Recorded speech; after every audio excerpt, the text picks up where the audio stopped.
Halo teman-teman, selamat berjumpa kembali. Di kesempatan video kali ini saya akan membahas mengenai tips and trick menggali ide.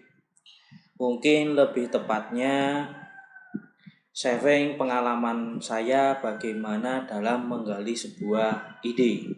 Berkaitan dengan ide, bagi saya ide itu saya definisikan sebagai anugerah dari Tuhan Yang Maha Esa dalam bentuk pemikiran.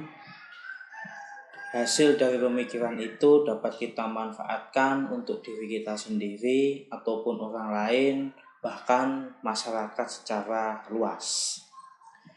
Jadi kalau saya garis bawahi, kita patut untuk bersyukur karena kita dianugerahi oleh Tuhan dalam bentuk pemikiran tadi, ya kan? Pikiran atau pemikiran, ya ini betul-betul kita manfaatkan, kita praktekkan, kita implementasikan agar dampaknya dapat kita nikmati. Namun tidak berhenti di diri kita sendiri, kalau bisa ya dampaknya bisa dinikmati oleh orang lain bahkan masyarakat luas. Selanjutnya, bagi saya ide ini kalau dilihat dari segi kebermanfaatan, saya bagi menjadi dua. Yang pertama, ide dalam bentuk menyelesaikan proyek. Jadi target utamanya kita menggunakan pemikiran kita untuk menyelesaikan sebuah proyek atau tugas-tugas kuliah. Jadi ketika teman-teman itu menyelesaikan tugas, selesai, dikirimkan, ya udah itu targetnya sudah tercapai. Seperti itu. Yang kedua, ide dalam bentuk inovasi. Inovasi di sini saya kasih dalam kurung ini kebaruan proses. Kalau kita analogikan sebuah industri, itu ada proses produksi, pengemasan, pengiriman, ada bagian juga penjualan, ya kan? Nah, itu proses-prosesnya di dalam sebuah industri. Nah, di sini maksudnya kebaruan proses bagaimana? Kita bisa membuat kebaruan itu hanya di salah satu prosesan saja. Kalau kita tadi contohkan ada 5 proses, kita bisa membuat kebaruan itu hanya di salah satu saja. Atau jika kita mau berpikir keras, kita juga boleh membuat kebaruannya itu di semua prosesnya. Jadi dengan adanya ide yang berbentuk inovasi ini, akan menghasilkan sebuah produk. Produk dalam artian kualitasnya lebih bagus. Atau mungkin dari segi karena kebaruan prosesnya semakin cepat. Atau fiturnya, kalau aplikasi fiturnya semakin lengkap. Jadi jangan kaget jika teman-teman saat ini menginstal sebuah aplikasi, mungkin beberapa waktu akan datang ada informasi atau notifikasi permintaan update aplikasinya. Tujuannya update apa? Satu, menambahkan keamanan. Atau menambahkan fitur. Nah, paling enggak kan seperti itu. Nah, itu yang disebut dengan inovasi. Contoh misalkan sosial media yang baru aja yaitu WA, dulu hanya bisa video call 2 orang menjadi 4 orang. Kalau teman-teman sudah ngupdate, sudah bisa menjadi 8 orang dalam satu video call. Jadi ada 8 orang yang bisa dalam satu komunikasi secara bersamaan. Nah, ini contoh-contoh pemikiran dalam bentuk inovasi. Mungkin itu kalau dilihat dari ide, dilihat dari segi kebermanfaatan. Kemudian, bagaimana langkah menggali ide? Saya biasanya yaitu pertama, tentukan dulu. Apa yang ditentukan? di sini saya bagi menjadi 3. Jadi teman-teman mau idenya itu tentang apa, sistem apa, objek apa, itu tentukan dulu. Ya, kalau saya biasanya menentukan ide saya berdasarkan apa? Satu, berdasarkan fenomena yang terjadi. Jadi kalau kita membaur dalam kehidupan masyarakat, mungkin kita bisa menganalisis saat ini tuh fenomena yang sedang terjadi apa. Atau mungkin ketika kita sedang membaca berita online, baik itu di media massa cetak, online atau bahkan sosial media, fenomena yang terjadi itu apa? Kita analisis. Nah, ini. Atau yang paling mudah itu biasanya mengamati sistem atau objeknya itu yang berhubungan dengan hobi. Nah, biasanya orang yang hobi dalam artian suka, dia mempunyai semangat yang tinggi. Jadi silahkan yang teman-teman saat ini mungkin memiliki hobi di luar konteks teknologi informasi, ya tidak masalah. Kita harus menyadari bahwa saat ini teknologi informasi itu bisa masuk ke berbagai aspek kehidupan. Itu. Jadi pertama, tentukan kita itu ingin berpikiran atau melimpahkan pemikiran kita tentang sistem apa, tentang objek apa. Nah, tadi ya kalau saya biasanya fenomena atau hobi. Nah, itu. Ya, itu fenomena atau hobi. Ini akan berbeda ketika kita dalam artian show warehouse itu ada konsumen datang, tolong buatkan ini. Nah, itu yang saya sebut tadi, ide hanya untuk menyelesaikan project. Berarti objeknya apa? Objeknya datang sendiri. Nah, ini ya. Jadi itu berdasarkan hobi. Hobinya apa? Membuat aplikasi. Nah, tahu-tahu ada klien datang. Nah, itu yang saya sebut tadi. Tentukan sistem atau objeknya. Bisa hobi, bisa fenomena. Nah, ketika sudah objeknya A, sistemnya A, apa yang teman-teman harus lakukan? Tentukan alur prosesnya. Jadi sistem A ini alurnya bagaimana? Objek A ini alurnya bagaimana? Mulai dari awal sampai dengan selesai. Itu tentukan. Ya, itu tentukan. Lalu yang ketiga, properti data. Properti data ini maksudnya bagaimana? Nah, kita sudah menentukan sistemnya apa, objeknya apa, prosesnya itu mulai dari ini sampai dengan selesai itu ada berapa proses, berapa tahapan. Nah, tiap tahapan itu detail datanya bagaimana. Ini yang disebut dengan properti data. Jadi dalam artian, tahapan pertama data yang ditulis itu begini, begini, begini, begini. Atau tahapan kedua itu berisi tentang data ini, data ini, data ini. Jika data ini nilainya sekian, maka begini. Jika data ini nilainya sekian, maka begini. Nah, jadi ini yang dimaksud dengan properti data. Hasil dari properti data ini nanti akan menjadi sebuah logik, ya. Nah, nih, jadi membuat sebuah logik. Makanya kita kalau mengenal programming itu ada pengkondisian. Nah, ini jika data begini maka ini, jika datanya ini maka ini, jika data ini dan ini maka begini. Nah, ini. Atau bahkan ada sebuah proses yang dimana dia lakukan berulang-ulang. Ya, contohnya misalkan yaitu sebuah aplikasi monitoring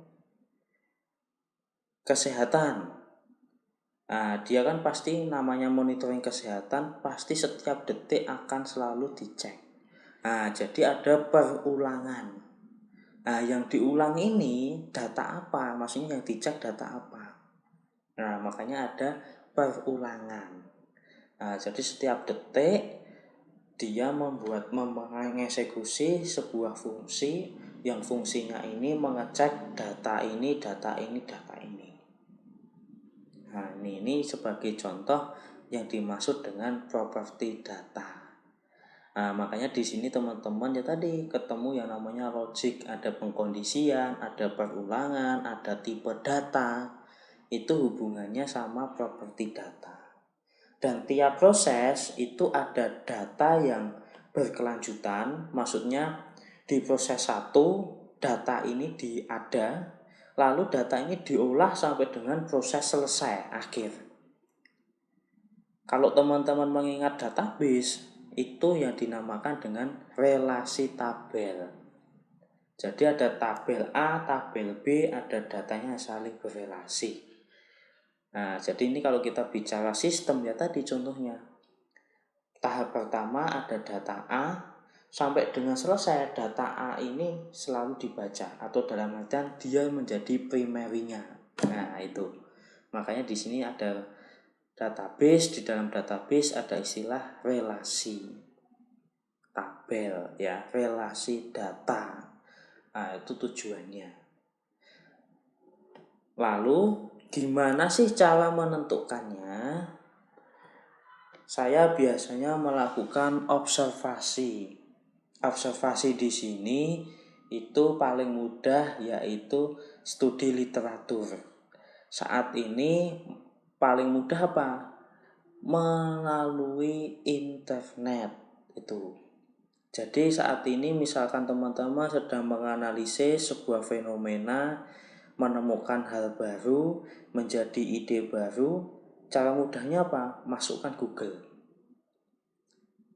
Nah, jadi biar tahu kondisinya, idenya teman-teman tuh saat ini bagaimana.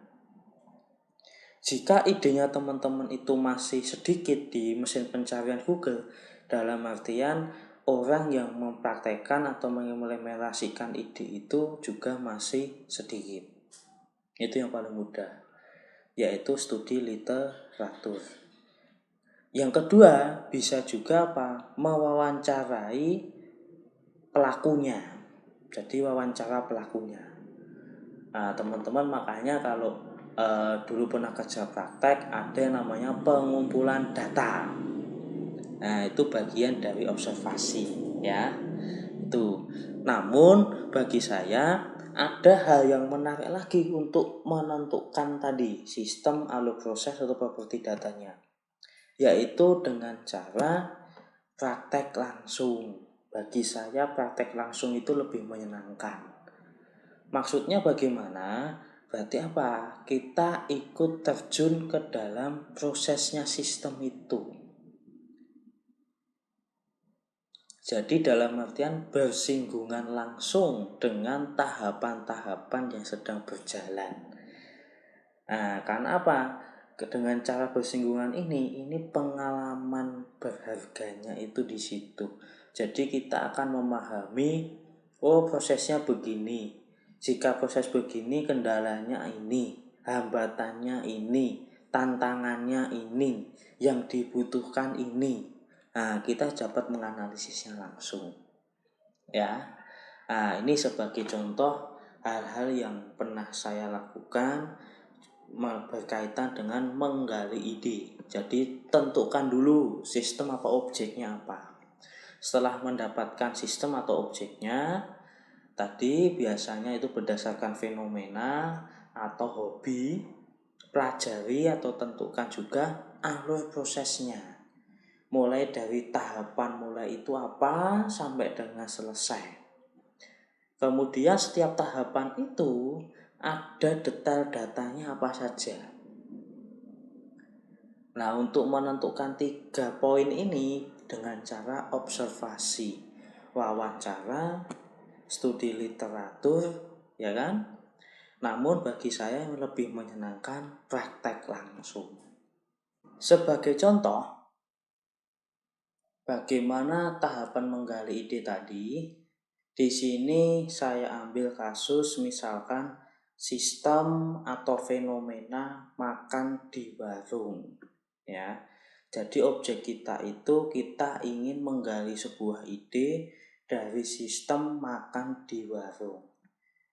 Biasanya apa yang saya lakukan? Ya tadi, saya mempelajari objeknya dahulu. Di situ ada proses apa saja. Proses itu saya tulis mulai dari awal, katakanlah awalnya apa, kalau teman-teman ingin makan di warung, yang pastikan yang pertama datang ke warung makan. Perlu digarisbawahi dulu, ini kita bicara sistem yang belum ada sentuhan teknologinya. Jadi dalam artian kita makan di warung pinggir jalan, ya.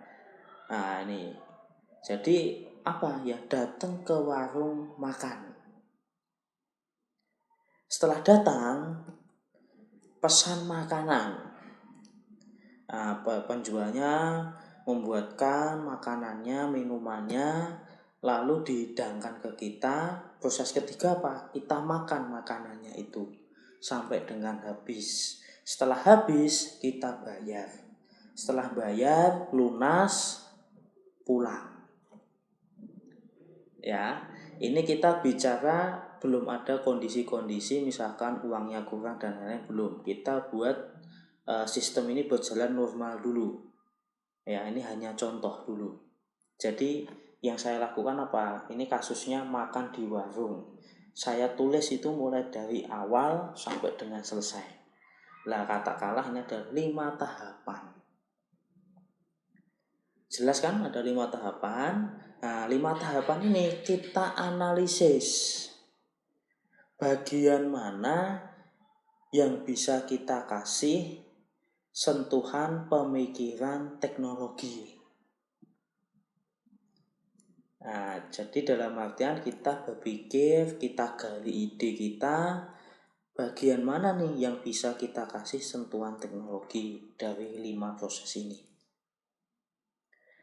Kalau saya mengikuti perkembangan, bagian pertama yang dulu ada teknologi yaitu di proses keempat, pembayaran, transaksi pembayaran.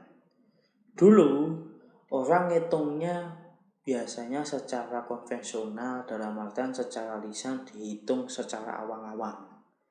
Lalu berkembang lagi mungkin ngitungnya dicatat di sebuah kertas, ditambah susun seperti itu.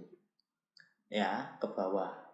Kemudian ada juga berkembang teknologi ngitungnya pakai bantuan kalkulator, ya kan? Jadi teman-teman, saya makan ini, tambah ini, tambah ini, tambah ini. Penjualnya pegang kalkulator sambil ngitung. Itu perkembangan, itu sudah teknologi, ya kan? Kalkulator itu sudah teknologi.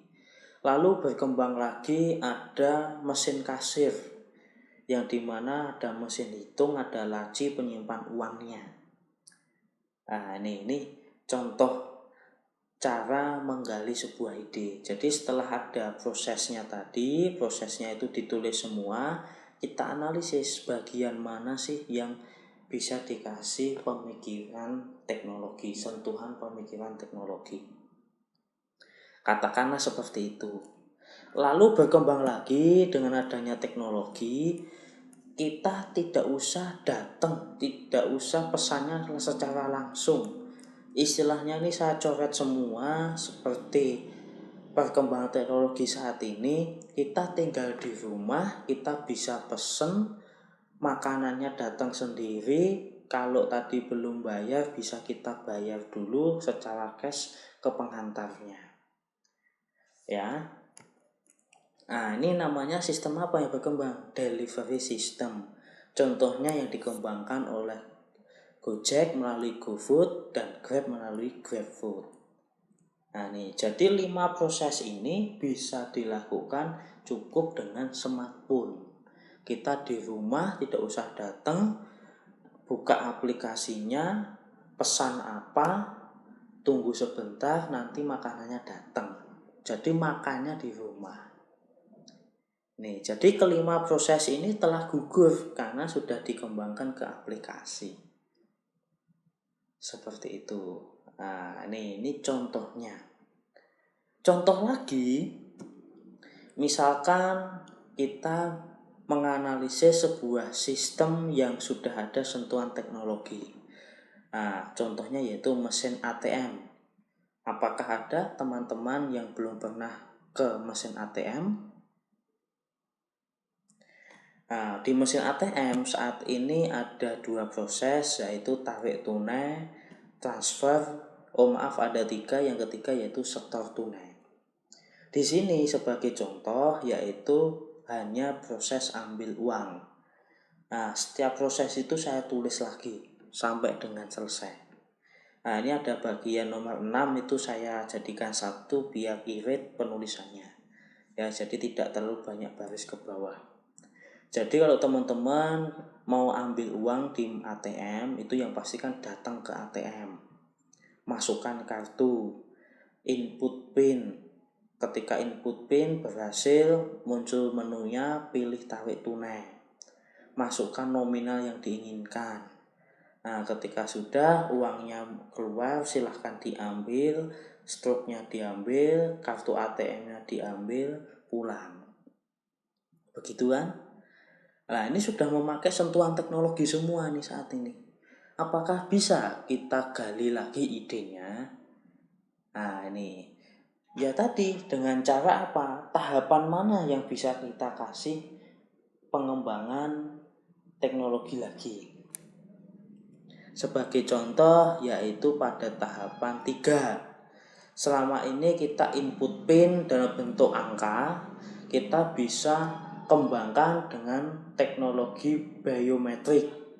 Jadi PIN-nya bisa diganti dengan sidik jari, face, voice recognition, retina mata. Nah, itu contohnya. Ini sudah hal baru ini. Ini sudah inovasi lagi. Ya. Jadi ini contoh. Mungkin ketika besok teman-teman menentukan judul skripsi, caranya ini bisa dipakai, silahkan. Jadi teman-teman tentukan dulu sistemnya apa, objeknya apa, tulis setiap tahapannya sampai dengan selesai. Analisis bagian mana yang masih bisa dikasih sentuhan teknologi baru. Dalam artian ide dalam bentuk inovasi tadi. Ya, ini sebagai contohnya. Nah, bagi saya, bagaimana jika mesin ATM tadi semuanya dihilangkan? Nah, ini kan belum ada ini. Jadi istilahnya teman-teman di rumah pengen ngambil uang tetap bisa, tidak usah datang ke ATM. Mungkin nggak ini? Jika regulasi perbankan mengizinkan, ini mungkin. Nah, ini jika regulasi perbankan mengizinkan, ini mungkin. Jadi kita tinggal di rumah, asalkan tabungan kita ada uangnya. Oh, saya di rumah nih mau ambil uang 1 juta. Nah, tinggal nunggu berapa menit, nanti tahu-tahu pintunya diketok oleh petugas. Apa? Memberikan uang sesuai nominal yang teman-teman inginkan tadi. Tentunya uangnya ini diambil dari rekening tabungan rekeningnya teman-teman tadi. Nah, ini di rumah, jadi bisa tetap ngambil uang. Nah, ini jadi istilahnya apa? Kita boleh dalam artian berpikiran mainstream, out of the box, silahkan. Yang penting kalau ide kita sudah ketemu, ya tadi apa? Sistem atau objeknya sudah ada, pelajari, tentukan juga atau pelajari juga alur prosesnya. Jangan-jangan regulasinya nggak mengizinkan, berarti tidak jadi tuh idenya, tidak bisa diimplementasikan tuh idenya. Nah, ini. Nah, kemudian saya menyimpulkan yang disebut dengan ide gila. Ide gila itu apa? Tadi ada warung makan, itu ada 5 tahapan. Mesin ATM, proses ambil uang, ada 7 tahapan. Ide gila itu di mana? Di mana ide gila itu muncul ketika semua tahapan itu full teknologi.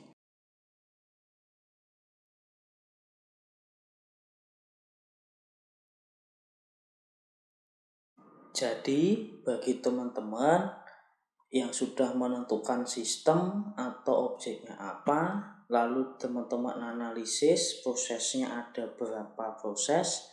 Jika semua proses itu bisa teman-teman kemas dalam bentuk satu aplikasi, dalam artian sudah ada hasil pemikiran atau hasil ide atau inovasi dalam bentuk teknologi tadi, itu yang disebut dengan ide gila. Ya. Dan saya yakin ide gila ini pasti dapat bertahan lama.